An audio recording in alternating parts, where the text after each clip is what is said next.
Sungguh menyedihkan, para sahabat Nabi tak kuasa menangis dan menjerit hingga pingsan saat menjelang detik-detik wafatnya Nabi Muhammad Shallallahu Alaihi Wasallam.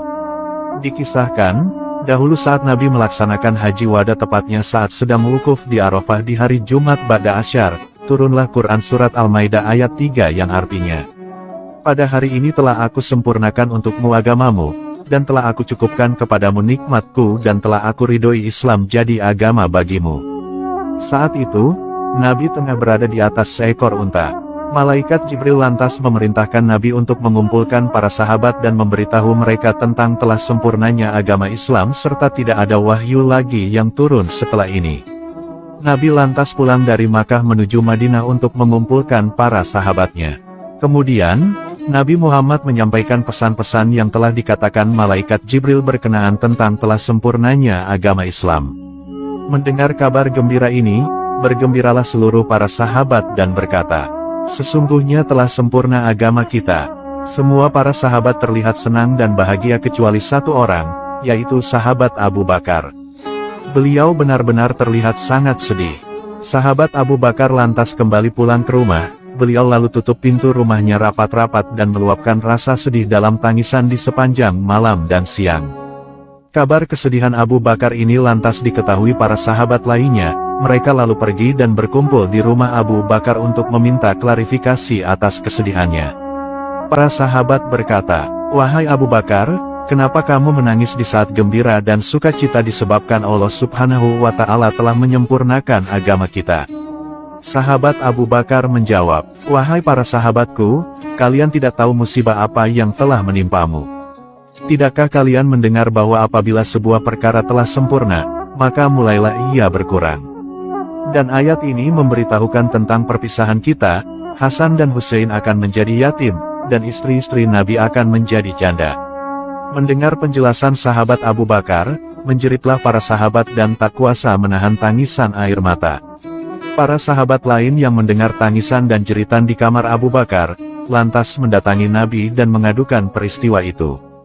Nabi lantas bergegas menuju para sahabat yang tengah bersedih dan berkata, "Kenapa kalian menangis?" Sahabat Ali menjawab, "Sesungguhnya Abu Bakar berkata, sesungguhnya aku mendengar dari ayat ini bahwa wafatnya Rasulullah." "Benarkah ayat ini menunjukkan wafatmu ya Rasulullah?"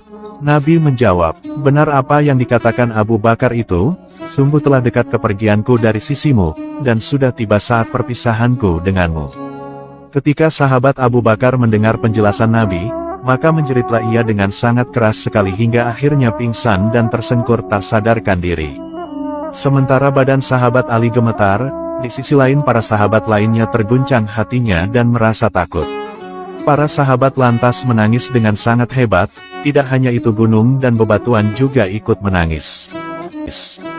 Menangis jugalah para malaikat di langit, bahkan cacing-cacing, binatang di hutan maupun di laut semuanya bercucuran tangis air mata. Nabi Muhammad lantas bersalaman dan berpamitan dengan para sahabat. Nabi juga terlihat menangis saat memberikan wasiat kepada mereka. Dikisahkan, dahulu sebelum Nabi Muhammad wafat, beliau mengalami sakit-sakitan yang cukup parah. Meski sudah sakit parah, Nabi Muhammad masih tetap menjadi imam sholat 5 waktu. Merujuk buku sirah Nabi, pada hari-hari terakhirnya Nabi Muhammad hendak pergi ke masjid untuk mengimami sholat Isya. Namun karena kondisinya yang tidak memungkinkan, beliau akhirnya pingsan. Setelah bangun, beliau berupaya untuk berangkat ke masjid lagi. Namun, lagi-lagi pingsan. Hal ini berlangsung hingga 3 kali. Akhirnya, Nabi Muhammad meminta Sayyidina Abu Bakar As-Siddiq untuk menjadi imam sholat menggantikan posisi beliau yang tidak sanggup mengimami lagi. Maka sejak saat itu, Sayyidina Abu Bakar menjadi imam sholat di Masjid Nabawi. Total ada 17 sholat di mana Sayyidina Abu Bakar menjadi imam dan Nabi Muhammad masih hidup. Mendekati hari-hari terakhir, Nabi Muhammad merasakan kalau kondisinya mulai membaik. Demam yang menyergap tubuh beliau selama ini menjadi reda, kemudian menuju ke masjid untuk mengerjakan sholat subuh. Nabi Muhammad dibopong Sayyidina Ali bin Abi Thalib dan Al-Fadil bin Abbas ketika hendak menuju masjid.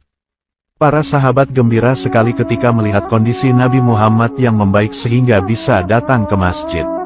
Sayyidina Abu Bakar yang sudah mengambil posisi imam sholat hendak mundur setelah melihat kedatangan Nabi Muhammad. Ia mempersilahkan Nabi Muhammad untuk mengimami sholat subuh, namun Nabi Muhammad tidak berkenan. Beliau meletakkan tangannya di pundak Sayyidina Abu Bakar dan memintanya tetap menjadi imam sholat. Dan, sholat subuh ini menjadi sholat terakhir Nabi Muhammad bersama para sahabatnya. Peristiwa ini terjadi pada hari Sabtu atau Ahad di hari-hari terakhir wafatnya Nabi. Setelah sholat, Nabi menyampaikan ceramah. Para sahabat duduk mengelilingi Nabi Muhammad dan mendengarkan ceramah dengan seksama. Nabi Muhammad bersabda, "Api terus berkobar dan godaan datang seperti potongan-potongan malam yang gelap. Aku tidak menghalalkan kecuali yang dihalalkan oleh Al-Quran dan aku tidak akan mengharamkan kecuali yang diharamkan oleh Al-Quran. Sepeninggalku, kalian akan banyak berselisih. Apa saja yang sesuai dengan Al-Quran itu berasal dariku, apa saja yang tidak sesuai dengan Al-Quran itu bukan dariku."